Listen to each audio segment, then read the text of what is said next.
ઘરમાં કંઈ નથી. મધુમંગલ કહે છે, માં હું દરરોજ કનૈયાના ઘરે ભોજન લઉં છું. માં ક્યારેક તો આપણે એને ભોજન કરાવીએ, પણ બેટા ઘરમાં કંઈક હોય તો આપો ને. 3 દિવસની ખાટી છાશ હતી, ઈ મધુમંગલને આપે છે. પણ મધુમંગલ વિચાર કરે છે, આ ખાટી છાશ હું લઈ જઈશ પણ કનૈયાને નહીં આપું.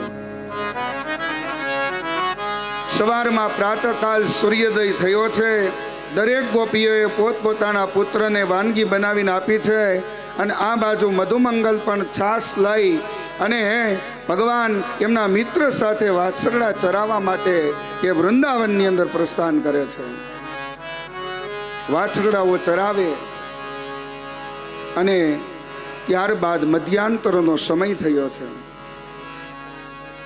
કનૈયો કહે છે, દાઉજી મહારાજ પોતાના મિત્રોને કહે છે, આવો હવે આપણે સૌ સાથે મળી અને વન ભોજન કરીએ. વન ભોજનનો એક પણ આનંદ છે હો. આ કથા આપણને સાથે બેસીને ભોજન કરતા શીખવે છે. આ કથા પ્રેમ રસ આપે છે. પણ અત્યારે કેવું, એક જમી લે પછી બીજો જમે પછી ત્રીજો, એમ નહીં વાલા. સાથે બેસી અને ભોજન કરીએ એમાં પ્રેમ વધે છે. ભગવાને વન ભોજન એટલા માટે કર્યું, ભગવાન સંદેશ આપે છે. પોતાના મિત્રોને કહે છે, ચાલો આપણે વન ભોજન કરીએ. કેળના પાન લઈ આવ્યા, પતરાળી બનાવી. બધાય મિત્રો ફરતા ગોઠવાઈ ગયા. કોઈએ લાડવા કાઢ્યા, કોઈએ શીરો, કોઈએ પકવાન, આવી વિવિધ પ્રકારની વાનગીઓ પીરસવા લાગ્યા. અને આ તો પરાત પર અખિલ બ્રહ્માંડ નાયક બધી જ વાનગીઓ આમ મૂકી પ્રભુ પેલા પોતાના ભક્તને ખવડાવે અને પછી પ્રભુ આરોગ્ય. આ છે કૃષ્ણ. વન ભોજન થયું પણ મધુમંગલ ક્યાંય દેખાતો નથી. કનૈયો વિચાર કરે છે, મધુમંગલ ક્યાં છે? જોવે તો દૂર દૂર ઊભો છે. મધુમંગલ વિચારે છે કે ગમે તે થાય પણ આ 3 દિવસની ખાટી છાશ જે હું લઈને આવ્યો છું કનૈયાને નહીં આપું. ભક્તનો ભાવ ઈશ્વર પ્રત્યે કેવો છે. હાલા ભક્તજનો, શ્રીમદ ભાગવતમાં 10મ સ્કંદમાં વર્ણન કરતા કહે છે કે જ્યારે જ્યારે પ્રભુ દૈત્યને મારે ને, બકાસુરને માર્યો ને, બગલાને, ત્યારે ભગવાનના મિત્ર કનૈયાની જય જય બોલાવે. કૃષ્ણ કનૈયા લાલ કી જય જયકાર કર્યો ભગવાનના મિત્રોએ. તો એ શબ્દ ઠેઠ બ્રહ્મલોકમાં ગયો. બ્રહ્માજી પ્રભુનું ધ્યાન ધરીને બેઠા હતા. એને એમ થયું કે આ જય કોણ બોલાવે છે? તો કહે છે પ્રભુનો અવતાર થયો છે. અને આ બાજુ બ્રહ્માજીને એમ થયું કે લાવ હું પ્રભુના દર્શન કરીને તો આવું. અને તે જ સમયે પ્રભુના દર્શન કરવા માટે પધારે છે. ક્યારે? જ્યારે વન ભોજન હોય ત્યારે. અને આ બાજુ કૃષ્ણ મધુમંગલને બોલાવે છે, મધુમંગલ અહીંયા આવ. મધુમંગલ આવતો નથી. પ્રભુ એમની સામે દોડ્યા છે અને બોલાવવા માટે. અને ત્યારે મધુમંગલ જે ખાટી છાશ હતી ને ભક્તજનો એ પીવા લાગે છે. ભગવાન દોડ્યા છે, ઊભો રહે હે મધુમંગલ, ઊભો રહે. ત્યાં તો મધુમંગલ છાશ પીવા લાગ્યો. મારી હાટું થોડીક રાખ. ભગવાન કહે છે થોડી રહેવા દે. પણ આ બાજુ મધુમંગલ છાશ પીવા લાગે છે અને એના મુખની હેઠી છાશ આજ અખિલ બ્રહ્માંડ માલિક આરોગ્ય છે. આ છે પ્રભુ. તે સમયે બ્રહ્માજી દર્શન કરવા માટે આવ્યા. જોયું, બ્રહ્મા બુદ્ધિના દેવ છે. બુદ્ધિ અનેક પ્રકારનો વિચાર કરે, તર્ક કરે, વિતર્ક કરે. બ્રહ્માજીને થયું આ થોડા કઈ બ્રહ્મ હોય, આ તો એના મિત્રની હેઠી છાશ પીવે છે. બ્રહ્માજીને સંશય થયો છે. આ બાજુ ભગવાન વન ભોજન કરાવે, મધુમંગલને લઈ આવે. પેલા પ્રભુ પોતાના મિત્રને ખવડાવે. એનો એ કોળીઓ અડધો પ્રભુ આરોગે, બ્રહ્માજીને સંશય થયો. એટલે જે ભગવાન વાછરડા ચરાવવા માટે આવ્યા હતા એ વાછરડા દૂર ચરી રહ્યા હતા ને, બ્રહ્માજી વાછરું હરી ગયા. કથા છે. ભગવાન વાછરડાઓને લઈ અને બ્રહ્મલોકમાં લઈ ગયા. આ બાજુ બ્રહ્માજી પાછા આવ્યા. આ બાજુ વન ભોજન થયું છે. કનૈયાએ બધાને જમાડ્યા છે, આનંદ મંગલમ કર્યો છે, અનેક પ્રકારની રમતો રમી છે. આ બાજુ ભગવાનના મિત્ર કહે છે, કનૈયા, આપણા વાછરડાઓ ક્યાંય દેખાતા નથી, લાગે છે દૂર દૂર જતા રહ્યા હોય એવું. ભગવાન કહે છે, તમે અહીંયા ઉભા રહ્યો, હું અને દાવજી જઈએ છીએ આપણા વાછરડા ગોતવા. કૃષ્ણ અને દાવ વાછરડા ગોતવા માટે જાય છે. આ બાજુ બ્રહ્માજી ભગવાનના મિત્રોનું પણ હરણ કરીને બ્રહ્મલોકમાં લઈ ગયા. આ બાજુ કૃષ્ણ અને દાઉજીને ન તો વાછરડા મળ્યા, અને આ બાજુ આવીને જુએ છે જો જે પતરાળીમાં જે ભોજન પડ્યું છે, કાગડાઓ વાંદરાઓ બધા જમે છે, અને ભગવાનના મિત્ર ત્યાં નથી. પ્રભુએ ધ્યાન લગાવીને જોયું, ઓહો, આ તો બ્રહ્માજીની કરતૂત લાગે છે, કઈ વાંધો નહીં. અને એ જ સમયે ભક્તજનો ભગવાનના જેટલા મિત્ર હતા ને એટલા સ્વરૂપ પરમાત્માએ ધારણ કર્યા છે. જેટલા વાછરડાઓ હતા એટલા સ્વરૂપ પ્રભુએ ધારણ કર્યા છે. દરેક ગોપીઓ એ વ્રજ વૃંદાવનની અંદર એવું વિચારતી કે કનૈયો અમારા ઘરે આવે, કનૈયો અમને મળે, કનૈયો અમારું ભોજન જમે. અને આજ પ્રભુએ એની આશા પરિપૂર્ણ કરી છે.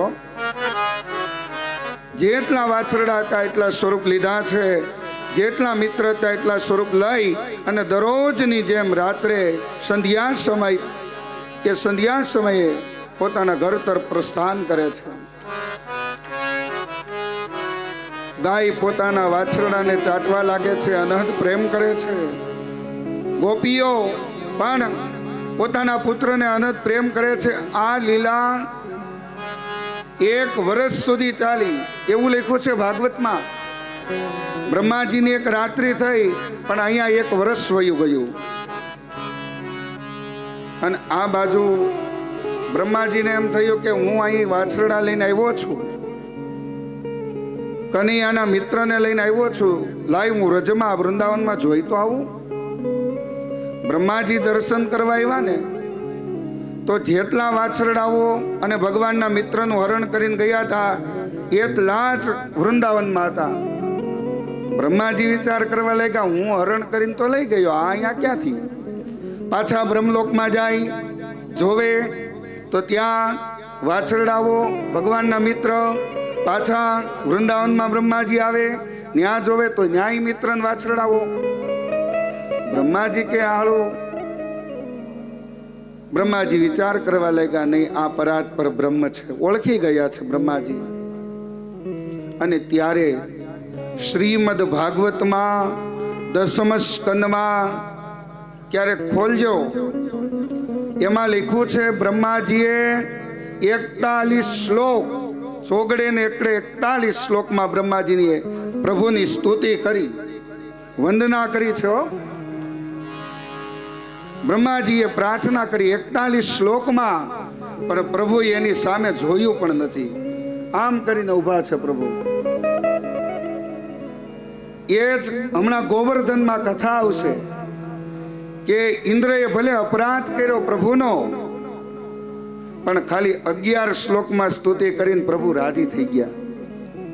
તો આપણને એમ થાય, આવું કેમ, શા માટે, શું કામ? બ્રહ્માજી 41 શ્લોકમાં સ્તુતિ કરે તો એની સામું પણ ન જોવે, અને ઇન્દ્ર આવી અને 11 શ્લોકમાં સ્તુતિ કરે, પ્રભુ પ્રસન્ન થઈ જાય. સાંભળજો, અહીંયા ભક્ત અને ભગવાનને બ્રહ્માજીએ જુદા કર્યા, એટલે પ્રભુએ એની સામે પણ ન જોયું. અને ગોવર્ધન લીલાની અંદર ભક્ત અને ભગવાનને એક કર્યા છે. ગોવર્ધન નીચે ભગવાને તચલી આંગળે ગોવર્ધન ઉપાડ્યો ને, એક કર્યા એટલે પ્રભુ રાજી થયા છે.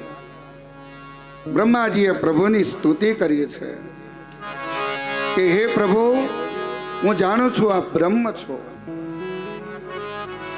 બ્રહ્માજીએ પરમાત્માની સ્તુતિ કરી છે. નો મીણ્યતે પ્રકુશે તડીદંબરા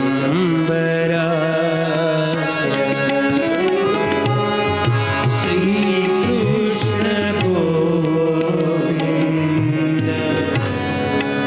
હરે મુરારે.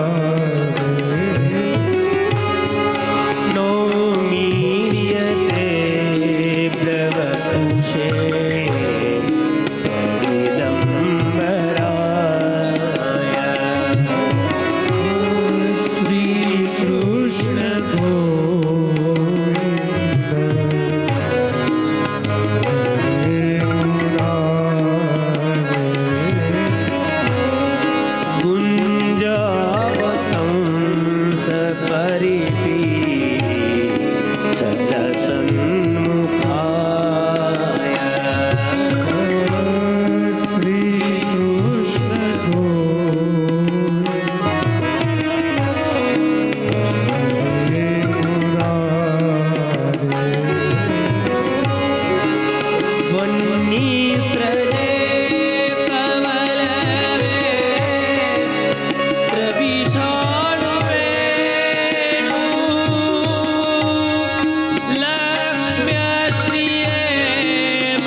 બ્રહ્માજીએ પ્રભુની સ્તુતિ કરી છે.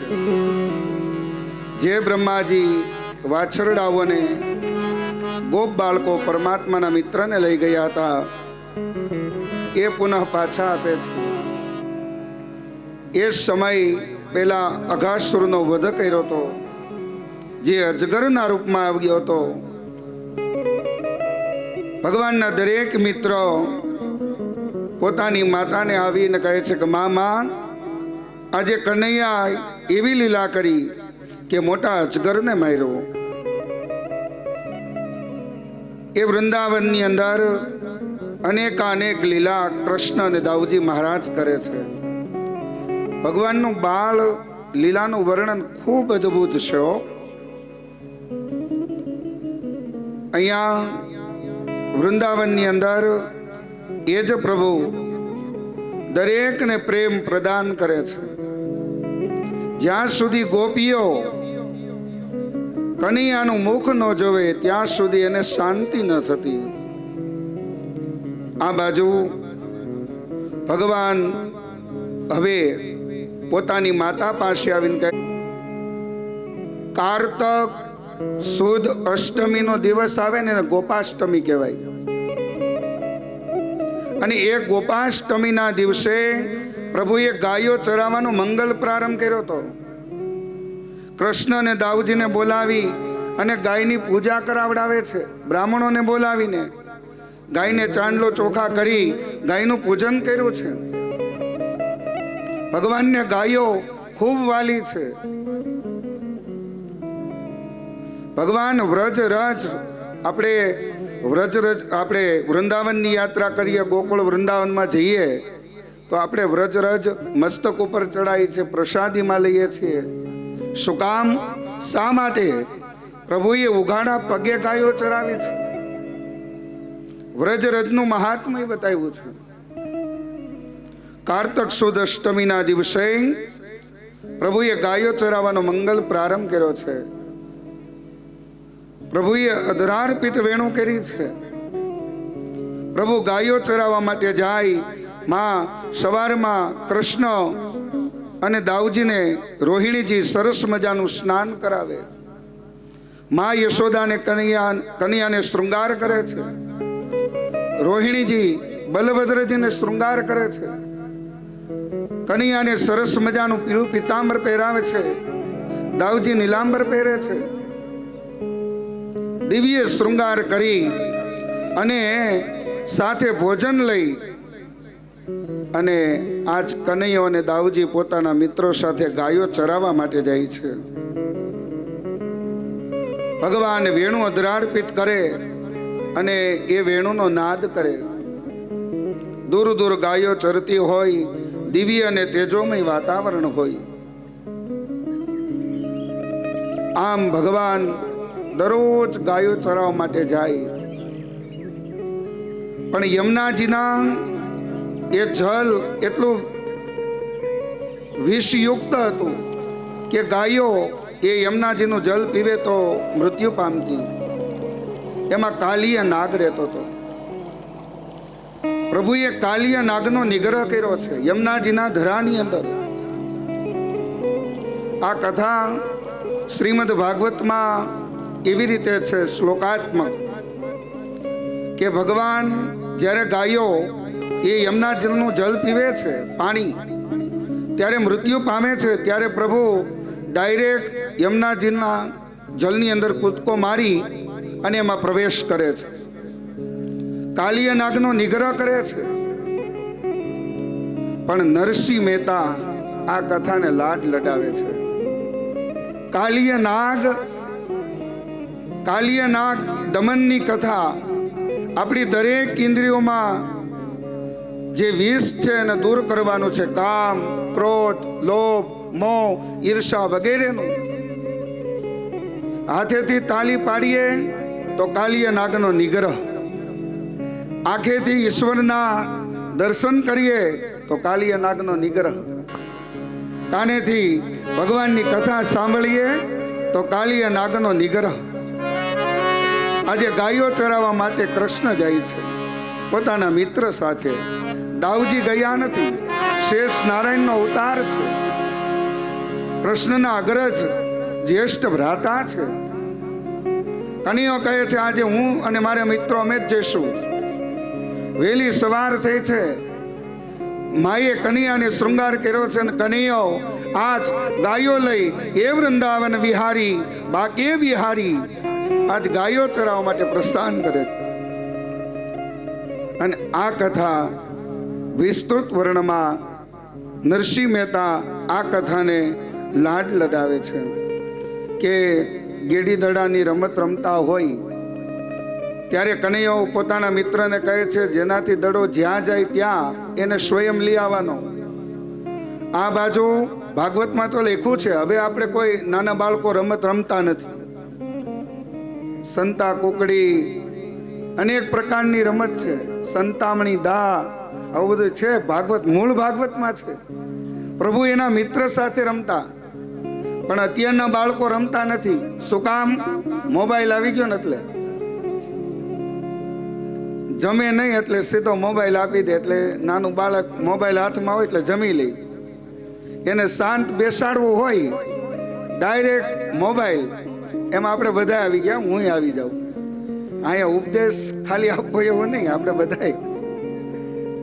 કારણ કે રમતો આપણી બધી ભૂલાઈ ગઈ છે. ભાગવતના દસમ સ્કંદની અંદર એ મૂળ રમતો જે છે એનું વર્ણન કર્યું છે. આપણે આપણા બાળકોને રમત પાછી લાવવાની જરૂર છે. પણ અત્યારે આ મોબાઈલનું વ્યસન એવું થઈ ગયું છે કે બાજુમાંથી કોણ નીકળી જાય ને એની ખબર ન હોય. એટલા મોબાઈલમાં મશગુલ હોય, ફેસબુકમાં, ઇન્સ્ટાગ્રામમાં બધી. પણ વાલા ભક્તજનો, અહીંયા ભગવાન એના મિત્ર સાથે ગેડીએ દડાની રમત રમે છે. કનૈયાથી દડો યમુનાજીના ધરામાં જાય છે. એના મિત્રો કહે છે કનૈયા આ યમુનાજીના ધરામાં ભલે દડો ગયો આપણે જોતો જ નથી. ત્યાં કાલિય નાગ રહે છે અને પ્રભુ એ કદમના વૃક્ષ ઉપર ચડ્યા છે, કસોટો વાળ્યો ધોતીનો, અને ડાયરેક્ટ એ કદમના વૃક્ષ ઉપર ચડી અને કનૈયાએ ધૂપકો માર્યો યમુનાજીના ધરાની અંદર. અને યમુનાજીના ધરાની અંદર પ્રભુ ગયા છે. નાગ પત્નીઓ અને કૃષ્ણનો સંવાદ છે અને વર્ણન કરતા કહે છે, નાગ પત્નીઓ કહે છે, હે જળ કમળ છાંડી જાને બાળા, સ્વામી અમારો જાગશે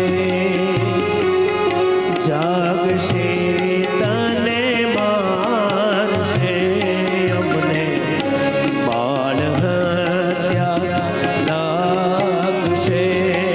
હે જળ કમળ છાંડી જાને બાળા, કહે બાળક તું માર્ગ ભૂલ્યો એ તારા વેરીએ લાગ્યો, નિશ્ચય તારો બાળ જ ભૂલ્યો, યા સીધે આવ્યો.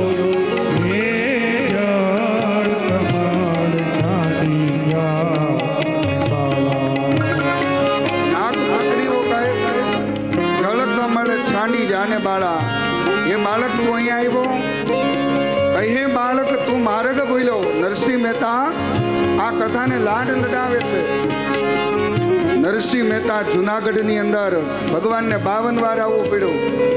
ઈ નરસિંહ મહેતા આખી નાગરોની નાતને જમાડી અને ત્યારે એમ કહે છે એના પિતાશ્રીનું શ્રાદ્ધ કરવા માટે આવે અને એ દામોદર કુંડે જાય અને કહે છે, પ્રભુ બધાને જમાડ્યા, મને ભૂખો રાખીને ગયા. અને કેદારો ગાય ત્યારે ઈશ્વરને આવવું પડે છે. ઈ નરસિંહ મહેતા નથી ન ગણે હું માર્ગ ભૂલ્યો, નથી મારા વેરીએ વળાવ્યો,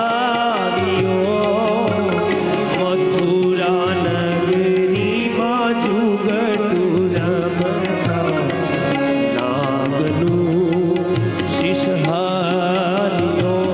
હે જળ કમળ છાંડી જાને બાળા,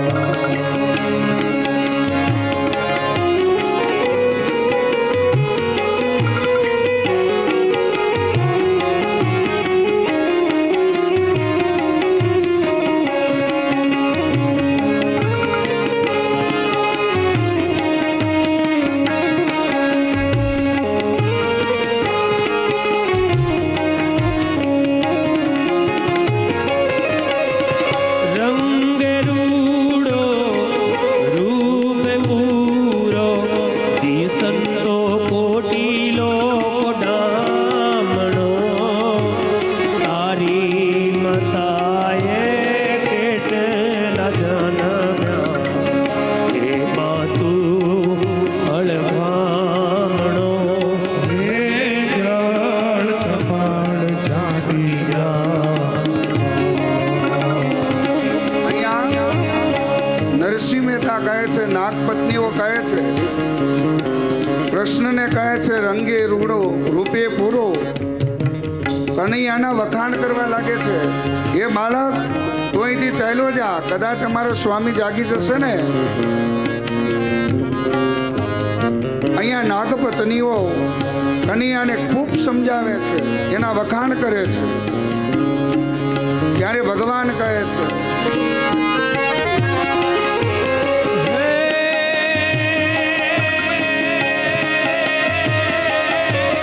તારી મતાએ દેવ જન્મ્યા, તેમાં નટવર નાનો, જગાડ તારા નાગને મારું નામ કૃષ્ણ કાનો.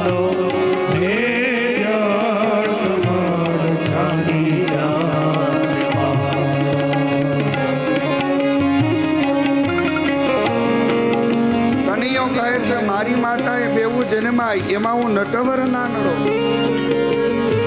જગાડ તારા નાગને હું કાંઈ બીતો નથી, ડરતો નથી. નાગ પત્નીઓ એને લાલચ આપવા લાગે છે. નરસિંહ મહેતા કહે છે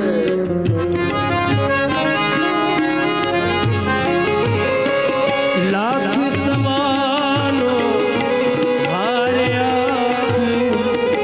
આપું તુજને દોર્યો, એટલું મારા નાગથી છાનું આપું તુજને ચોર્યો. હે જાણ કમાણ જાડી જાન.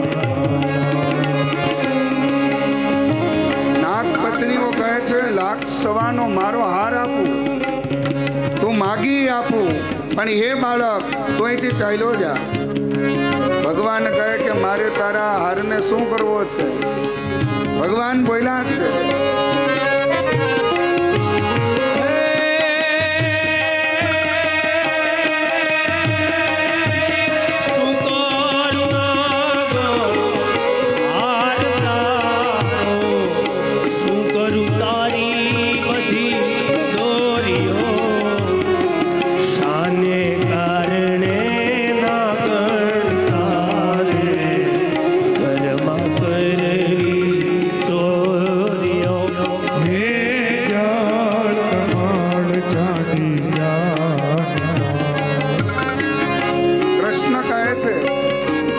પત્નીઓને કે મારા કારણે તારે ઘરમાં ચોરી કરવી પડે. અને આ બાજુ નાગ પત્નીઓ સમજાવે, કૃષ્ણ માનતા નથી. જગાડ તારા નાગને, હું કઈ ડરતો નથી. આમાં નરસિંહ મહેતાએ બહુ સરસ લખ્યું છે, પણ એ આપણે બેનો પ્રયોગ કરવા જેવો નથી. આમાં લખ્યું ચરણ ચાપી મૂછ મરડી. પેલા પતિદેવના પગ દબાવ્યા, પછી ન જાગ્યા ને તો મૂછ મરડી, પણ એ આપણે પ્રયોગ કરવા જેવો નથી. અને નાગપત્નીઓ નરસિંહ મહેતા કહે છે કે કેવી રીતના જગાડ્યા.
પત્નીઓ કાલિય નાગને જગાડે છે. ચરણ ચાપી મૂછ મરડી, નાગણે નાગ જગાડ્યો. કાલિય નાગ જાગ્યો છે અને કૃષ્ણની સામે આવે છે. અને ભાગવતજીની અંદર વર્ણન છે, કૃષ્ણ અને કાલિય નાગનું યુદ્ધ થાય છે. ભાગવતમાં બે અનુગ્રહ પાત્ર છે. બલી, જેના ઉપર ભગવાને ત્રીજું ચરણ મસ્તક પર મૂક્યું, અને કાલિય નાગ. વૈષ્ણવો જે તિલક કરે ને આકારમાં એ ભગવાનના ચરણ છે. કાલિય નાગને 101 ફણાવો છે, અને એ કાલિય નાગ યમુનાજીના જરામાં છે. આજ કૃષ્ણ અને કાલિય નાગનું યુદ્ધ થાય છે. વર્ણન કરે છે નરસિંહ મહેતા.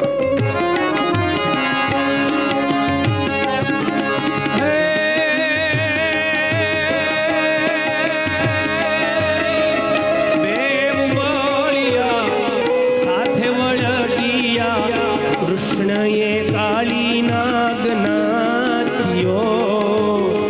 સહસ્ત્ર ફેણા ફૂફવે છે, ગગન ગાજે હાથિયો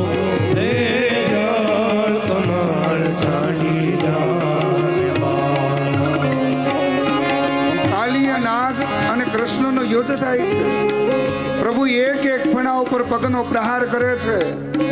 કાલિય નાગ પ્રભુને જ્યાં ફણા મારવા જાય ત્યાં પ્રભુ ને આખા વિતળાવી લીધા અને એ જ પ્રભુ છૂટી અને કાલિય નાગની ફણા ઉપર વારંવાર પ્રહાર કરે છે. કાલિય નાગનો નિગ્રહ કર્યો છે. એક એક અંગ ઢીલા પડી ગયા છે. મુખમાંથી રક્ત ધારાઓ એવા લાગી છે. અને ત્યારે નાગ પત્નીઓએ કૃષ્ણની સ્તુતિ કરી છે. પ્રભુને ઓળખી ગયા છે. નાગણ સહુ વિલાપ કરે છે, નાગને બહુ દુઃખ આપશે. મથુરા નગરીમાં લઈ જશે, પછી નાગનું શીશ કાપશે.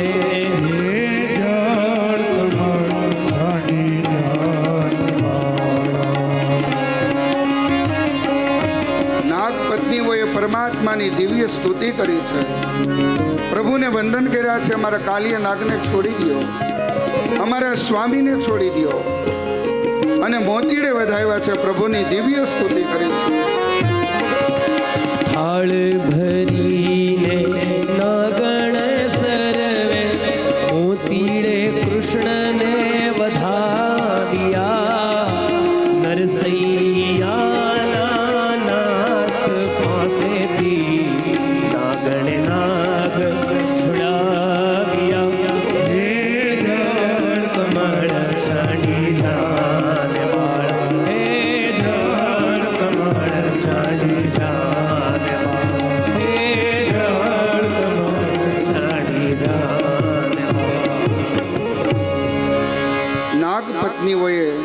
પરમાત્માની દિવ્ય સ્તુતિ કરી છે.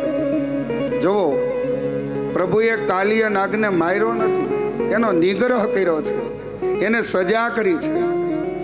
સંતો કહે છે કાલિય નાગને શું કામ ન માર્યો, શા માટે ન માર્યો? એનું કારણ છે. પેલું કારણ એક શ્યામ સ્વરૂપ મા યમુના છે, જે કૃષ્ણ પરમાત્માના પટરાણી છે, અષ્ટપટરાણીઓમાંથી. અને એ કાલિય ક્યાં રહે છે? યમુનાજીના ધરામાં.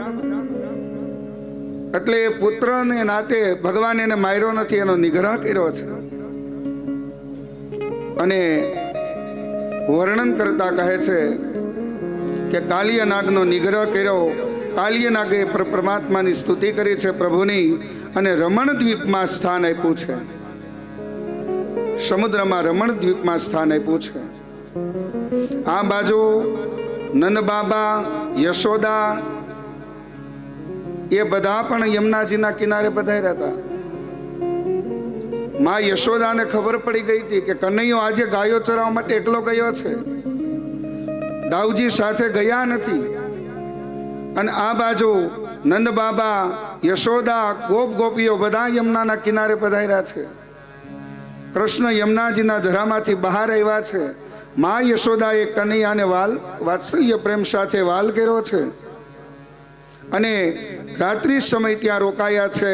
અને પ્રભુએ દાવાગ્નિનું પાન કર્યું છે, એ કથા બતાવી છે. વાલા ભક્તજનો, ભગવાને કાલિય નાગનો નિગ્રહ કર્યો છે. કાલિય નાગને માર્યો નથી. કાલિય નાગ શું કામ યમુનાજીના ધરામાં તો એની પણ કથા છે. અહીંયા વર્ણન કરતા કહે છે, કશ્યપ ઋષિને બે પત્ની, એક પત્નીનું નામ કદરુ, બીજીનું નામ વિનતા. વિનતાને બે પુત્ર, એક ગરુડ અને બીજા અરુણ. ગરુડ છે એ વિષ્ણુ ભગવાનનું વાહન છે, પરમાત્માના ભક્ત છે. અરુણ સૂર્યનારાયણ ભગવાનના રથના સારથી છે. અને કદરુ જે છે એના દીકરાઓ છે બધા નાગ, સર્પો. એકવાર કદરુ અને વિનતાએ શરત લગાવી કે સૂર્યનારાયણ ભગવાનના ઘોડાનો રંગ કેવો છે? એટલે વિનતા એમ કહે છે, ગરુડ અને અરુણના માતા, કે સૂર્યનારાયણ ભગવાનના અશ્વ ઘોડાનો રંગ શ્વેત વર્ણ છે, સફેદ. કદરુ કહે છે નહીં, સૂર્યનારાયણ ભગવાનના ઘોડાનો રંગ કાબર ચિત્રો છે. બંને શરિયાત લગાવી, જે હારી જાય એને એની દાસી બનીને રહેવાનું. આ બાજુ બંને શરત લગાવી. કદ્રુના જે પુત્ર હતા સર્પો બધા એવા પોતાની મા પાસે. કદ્રુ કહે છે, બેટા મેં તો શરત લગાવી, હું શરતમાં હારી જઈશ, મારે વિનતાની દાસી થવું પડશે, શું કરશું? નાગ લોકો કહે છે, માં તું ચિંતા ન કર, અમે સૂર્યનારાયણ ભગવાનનો જે રથ અને એના જે અશ્વ છે ને એના પગે પેટે બધી વીંટાઈ જશું, એટલે કાબર ચિત્રો રંગ થઈ જશે. સર્પો એ અશ્વના પગે પેટે બધે વીંટળાઈ ગયા, કાબર ચિત્રો રંગ થયો. વિનતા અને કદ્રુ જોવા આવે તો કાબર ચિત્રો રંગ હતો. અહીંયા કદ્રુના પુત્ર સર્પોએ કપટ કર્યું છે, છલ કર્યું છે. વિનતાને એની દાસી થવું પડ્યું. પણ એ વિનતાના પુત્ર સ્વયં ગરુડ હતા. ગરુડ આવીને કહે છે કે માં, આ તારું શરીર દુબળું થઈ ગયું, માં તને કઈ ચિંતા છે? તો કહે છે, બેટા મને કઈ ચિંતા નથી, પણ હું અત્યારે કદ્રુની દાસી તરીકે છું. માં કેમ? મેં અને કદ્રુએ શરત લગાવી હતી કે સૂર્યનારાયણ ભગવાનનો અશ્વ ઘોડાનો રંગ શ્વેત છે. કદ્રુ કહે છે, કાબર ચિત્રો છે, મેં જોવા ગયા, કાબર ચિત્રો રંગ હતો. નહીં માં, એ કદ્રુ માતાએ અને એના પુત્રએ તમારી સાથે છલ કર્યું છે, કપટ કર્યું છે. ગરુડને ક્રોધ આવ્યો, સર્પનું ભક્ષણ કરવા લાગ્યા. બધા સર્પોએ મીટિંગ કરીને કહ્યું કે દર અમાસે અમે તમને બલિ આપશું. ગરુડ દર અમાસે બલિ લેતા. આ બાજુ કાલિય નાગનો વારો આવ્યો. કાલિય નાગ નાગનું ભક્ષણ કરતો અને ગરુડ સાથે શત્રુતા કરી. ગરુડ કાલિય નાગને મારવા માટે દોડ્યા ત્યારે યમુનાજીના ધરામાં આવીને છુપાઈ ગયો. કાલિય નાગને ખબર હતી ગરુડ અહીંયા નહીં આવી શકે. શું કામ? શા માટે? એને સોભરી ઋષિનો શ્રાપ છે. એકવાર સોભરી ઋષિ તપ કરતા હતા, ગરુડ પધાર્યા. એનો આહાર મત્સ્ય એટલે માછલું. સોભરી ઋષિ કહે છે, હે ગરુડ, હું અહીંયા તપ કરું છું, તમે થોડેક દૂર ચાલ્યા જાઓ. પણ ગરુડને બહુ ભૂખ લાગી હતી. એ મત્સ્ય આરોગ્ય છે. સોભરીએ શ્રાપ આપ્યો. ઋષિએ શ્રાપ આપ્યો કે હે ગરુડ, હવે પછી તું જો યમુનાજીના ધરા પાસે આવીશ તો તારું મૃત્યુ થશે. એટલે ગરુડ ત્યાં આવી શકતા નહીં. કાલિય નાગ યમુનાજીના ધરામાં છુપાઈને બેઠો હતો. પણ જે પરમાત્માના ભક્ત ગરુડ છે એને ભગવાન વિષ્ણુને પ્રાર્થના કરી, ભગવાન કે દ્વાપર યુગની અંદર હું એનો નિગ્રહ કરીશ. પણ કાલિય નાગને માર્યો નથી, એનો નિગ્રહ કર્યો છે. એ કથા સુંદર બતાવી છે. આવો ભગવાને ત્યાર પછી દાવાગ્નિનું પાન કર્યું છે. ગ્રીષ્મ વસંત ઋતુનું વર્ણન કરવામાં આવ્યું છે. પ્રલંબાસુરનો વધ કર્યો, વર્ષા શરદ ઋતુનું વર્ણન કર્યું છે. આવો દિવ્યાતિ દિવ્ય કથા આપણે બધા સૌ શ્રવણ કરી રહ્યા છીએ. આ ભગવાનની દિવ્ય માધુર્ય લીલા, દિવ્ય કથા છે જે આપણને આનંદ આપે છે. તો અત્યારે આપણે 4:30 વાગ્યા, તો અત્રે સંતો પણ પધારવાના છે. ત્યારે આપણે એ પૂર્વે 5 મિનિટ માટે સન્માન લઈ લઈએ. સૌ પ્રથમ તો આપણે નબાપરાથી પધારેલા એવા આપણા ભૂદેવ એવા હાર્દિક દાદા, જે તેમનું ધીરુભાઈ કોટડિયાને નમ્ર વિનંતી કરો તેઓ સ્ટેજ ઉપર આવશે. પહેલાં આપણા હાર્દિક દાદાનું ફૂલહાર પહેરાવી અને સ્વાગત કરો.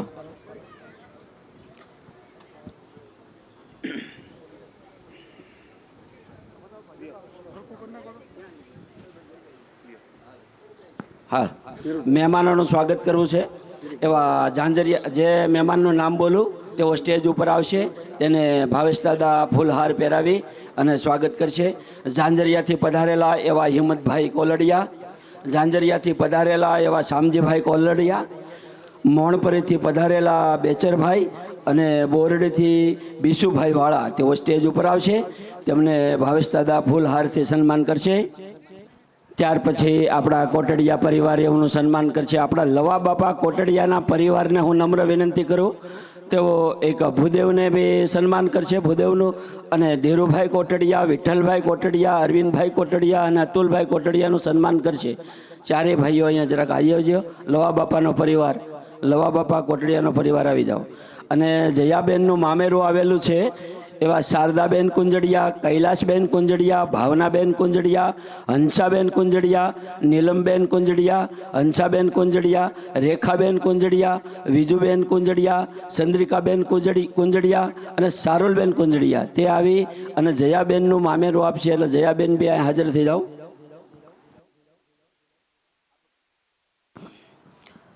મંડોળનાથી પધારેલા એવા આપણા ધીરુભાઈના વેવાય તેવા અશ્વિનભાઈ વરસાણી, તેઓ ધીરુભાઈનું શાલ ઓઢાડી સન્માન કરશે. તથા હરેશભાઈ વરસાણી, તેઓ ધીરુભાઈનું શાલ ઓઢાડીને સન્માન કરશે. શારદાબેન વરસાણી, તેઓ હંસાબેનને સાડી ઓઢાડી અને તેનું સન્માન કરશે. કેરાળાથી પધારેલા બટુકભાઈ દેવસીભાઈ છોડવડિયા કે જેઓ વશરામ કાકા, અમારા વડીલ એવા વશરામ કાકાનું કપડાં આપી સન્માન કરશે તથા વિઠ્ઠલભાઈને શાલ ઓઢાડી અને સન્માન કરશે.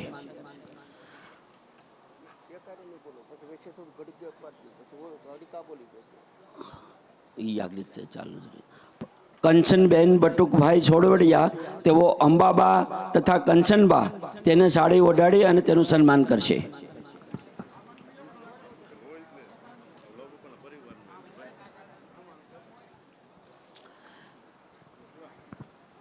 હીરાવાથી પધારેલા એવા આપણા મંજુબેન કેશુભાઈ હિરપરા, તેઓ હંસાબેનને શાલ ઓઢાડી અને સન્માન કરશે. તથા રસીલાબેન શંભુભાઈ વેકરિયા, તેઓ બી શાલ ઓઢાડી અને ચારેય બહેનોનો હંસાબેન, દયાબેન, જયાબેન અને વિલાસબેનનું સન્માન કરશે. બટુકભાઈ રવિશંકર ત્રિવેદી, જેઓ ગોબરભાઈ કોટડિયાની શાલ ઓઢાડીને સન્માન કરશે અને ધીરુભાઈ, વિઠ્ઠલભાઈ તથા અરવિંદભાઈ તથા અતુલભાઈ ચારેયનું શાલ ઓઢાડીને સ્વમાન કરશે.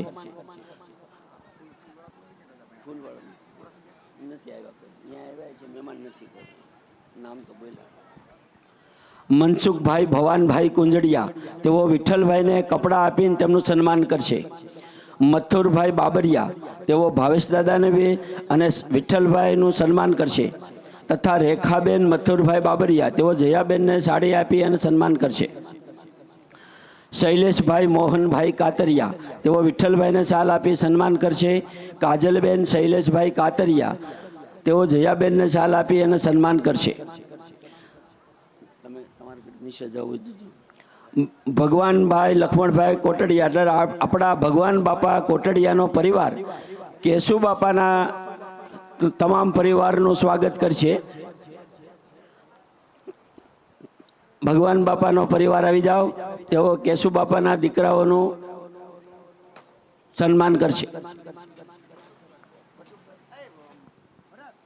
બટુકભાઈ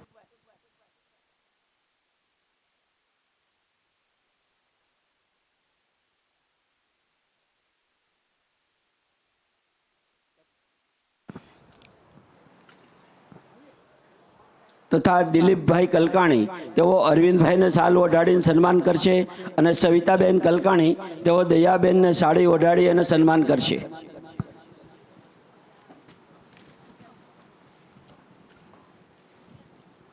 ચા પાણી અને શરબતમાં જે ભાઈઓના આપે આવેલા છે તેઓ 2000 રૂપિયા ભૂપતભાઈ ભગુભાઈ રાજપૂત બોરડી. બીજા બોરડીથી એવા જગદીશભાઈ મનુભાઈ રાજપૂતના 2000 રૂપિયા આવેલા છે. બોરડીથી પ્રાગજીભાઈ મનજીભાઈ હરખાણી, તેમના 2000 રૂપિયા આવેલા છે. અને આપણા વાલજીભાઈ લક્ષ્મણભાઈ કોટડિયાના પરિવાર તરફથી 2000 રૂપિયા ચા પાણીના આવેલા છે.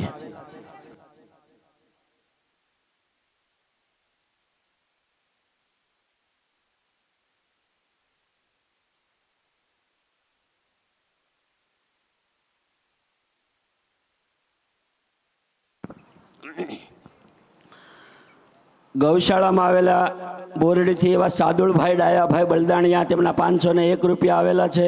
ગીગાસણથી પધારેલા આપણા મહેમાન એવા ધીરુભાઈ વલ્લભભાઈ શિરોયા, તેના 200 રૂપિયા આવેલા છે. અરવિંદભાઈ બાલાભાઈ શિરોયા, તેના 1000 રૂપિયા આવેલા છે. કન્નુભાઈ બાલાભાઈ શિરોયા, તેના 1000 રૂપિયા આવેલા છે. સરસિયાથી પધારેલા મહેમાન એવા કન્નુભાઈ ધીરુભાઈ શેલડિયા, તેના 500 રૂપિયા આવેલા છે. બાબુભાઈ ગોવિંદભાઈ કોટડિયા, તેમના 1100 રૂપિયા ગૌશાળામાં આવેલા છે. મીઠાપુરથી પધારેલા એવા કાળુભાઈ ખોડાભાઈ હિરપરા, તેમના 501 રૂપિયા આવેલા છે. મીઠાપુરથી પધારેલા એવા ઘનશ્યામભાઈ ખોડાભાઈ હિરપરા તેમના 501 રૂપિયા આવેલા છે.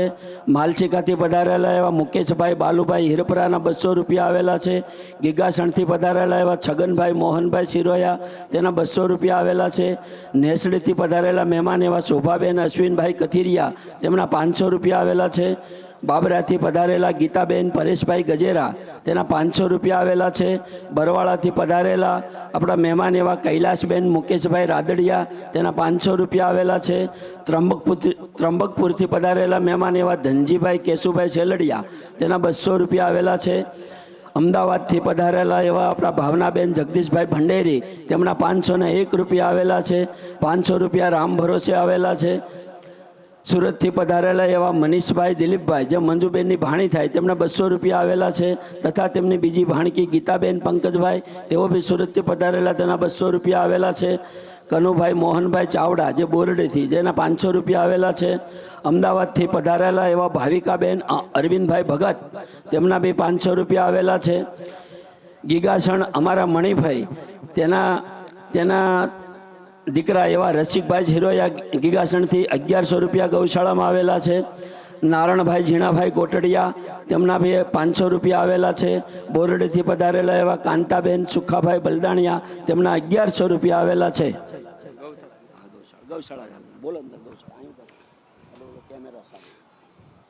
ગૌશાળામાં આપેલા દાનની યાદી 500 રૂપિયા કાળુભાઈ ભીમજભાઈ દુધાત ગામ સરંબડા 501. વિશ્રામભાઈ ગોકળભાઈ અંટાળા ગામ ગીગાસણ 500 રૂપિયા. કિરીટભાઈ વાલાભાઈ કાતરિયા બોરડી 250 રૂપિયા. કાળુભાઈ જાગાભાઈ 200 રૂપિયા. નાજાભાઈ નારણભાઈ કાતરિયા 500 રૂપિયા.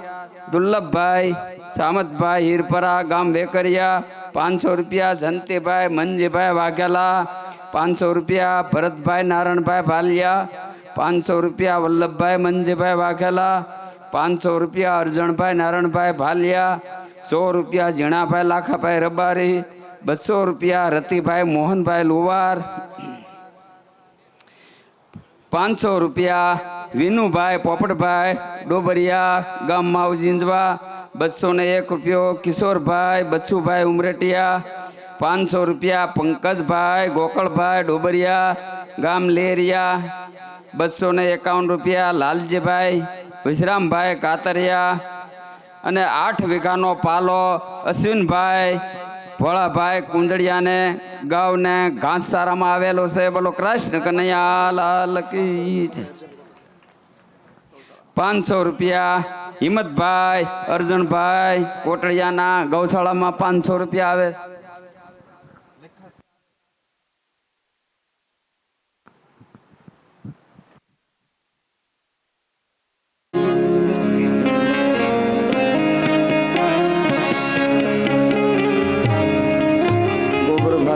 કોટડિયા તરફથી સન્માન થઈ રહ્યું છે. શ્રી દ્વારિકા જોરદાર તાલીઓના ગડગડાટથી વધાવી.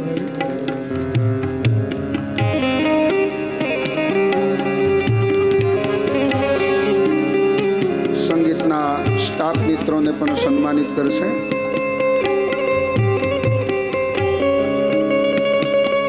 તાલીઓના નાદથી વધાવીએ.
તાલીઓના ગડગડાટથી વધાવીએ. બોલી શ્રી દ્વારિકાધીશ કી જય.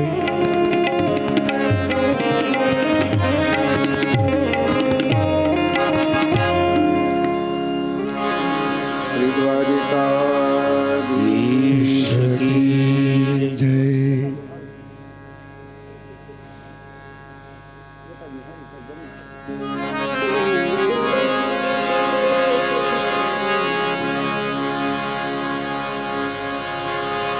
તમે મને માયા લગાડી મારવાલા,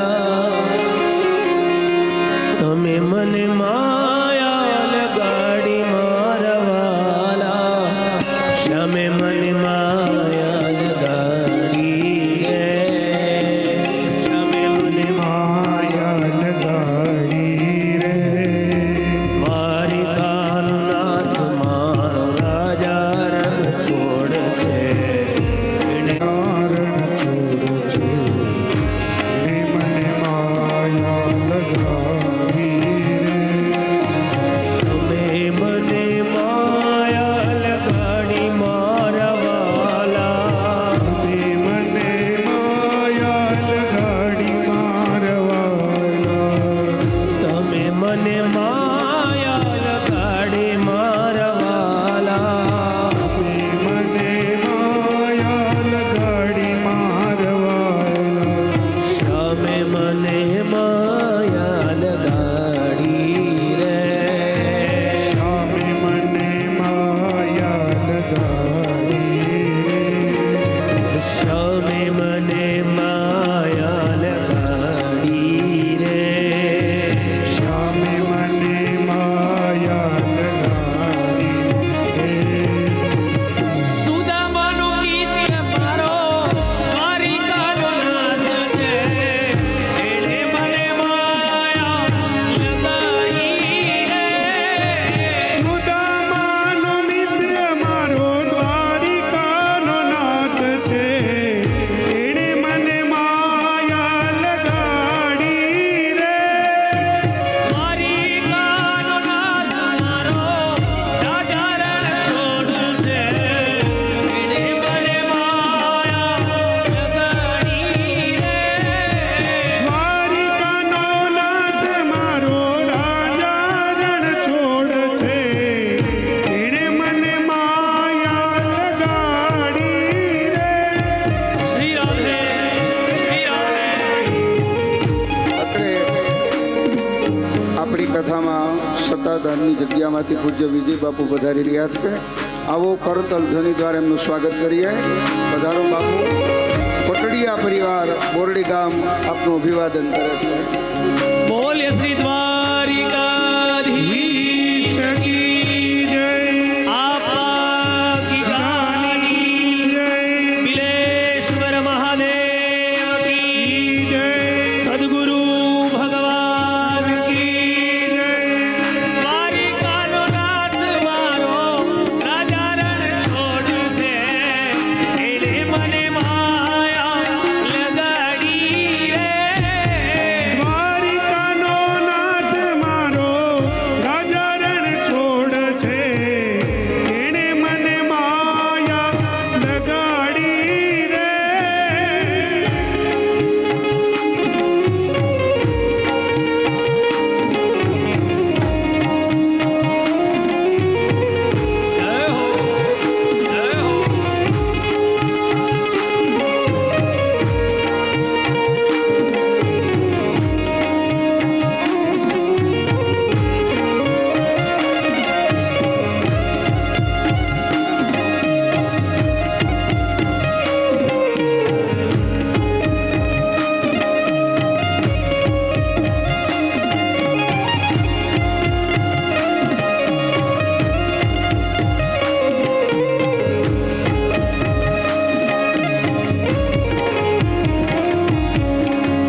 સત્તાધારની જગ્યામાંથી આપા ગીગાનું જંગમ તીર્થ પરિવ્રજક આચાર્ય પૂજ્ય વિજય બાપુ પધાર્યા છે. પરિવારના હૃદયસ્થ લાગણી અને પ્રેમના કારણે તો આવો એનું અભિવાદન કરીએ. બોલીએ આપા ગીગાની જય, સંત શ્રી શ્યામજી બાપુની જય, જીવરાજ બાપુની જય, દત્ત ગિરનારી મહારાજ કી જય.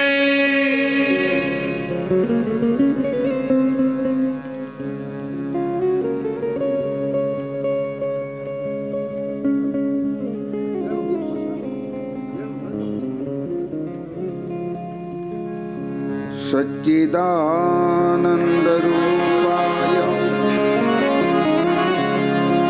વિશ્વબુદ્ધપત્યાદિ હેતવે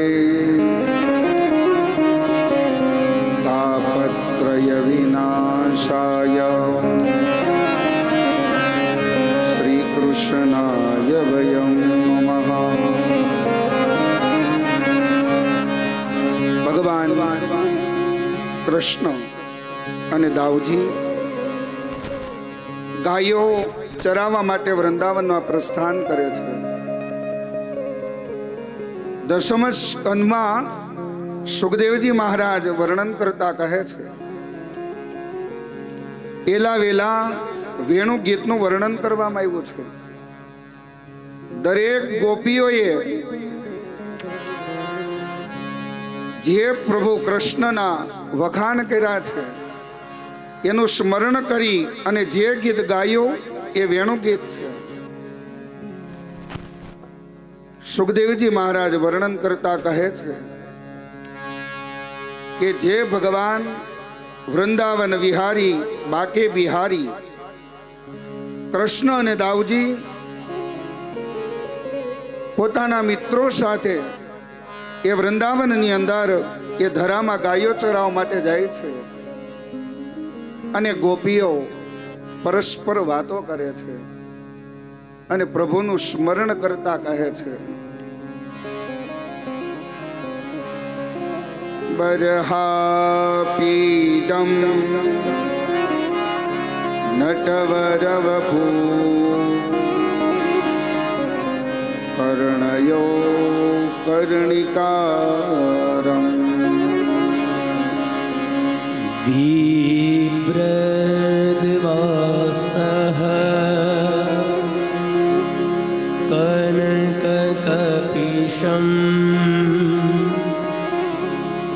वैजयन्तीं च मालाम् ध्राणेणौ रधरसुधया पूरयन् गोपवृन्दे वृन्दारण्यं